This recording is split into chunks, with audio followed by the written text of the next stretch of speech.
Hello and welcome to Unzi Talks, where I give you one great book in 2 short minutes.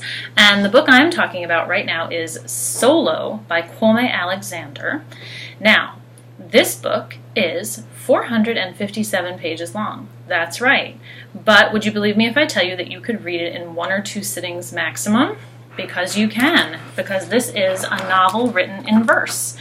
So this is a novel, it is a narrative, but Kwame Alexander is an author who primarily writes in verse. And so this is such a cool book. I loved reading this book. It took me very little time. The pages kept on a-turning. And 2 reasons why I would highly recommend this book. Firstly, this book has high emotional impact, and I think most books written in verse do. You know, the author is trying to distill and capture a character in a very short amount of space and in a concentrated way.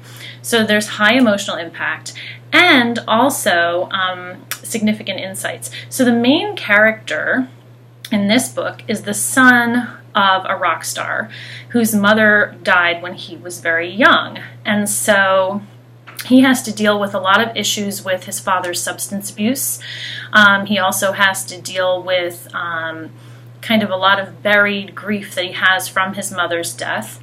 And to boot as well, he has this beautiful girlfriend whose parents hate him.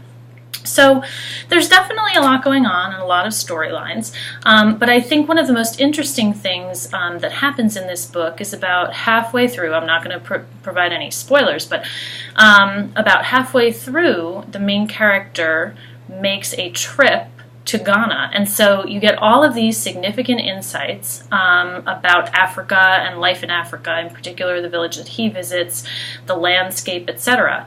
And that, you know, could totally take you by surprise if you were not expecting that. You think that it's just going to be this emo teen story, and then all of a sudden it takes this turn. So I highly recommend it. If it sounds like something that appeals to you, then add it to your TBR pile, and until next time.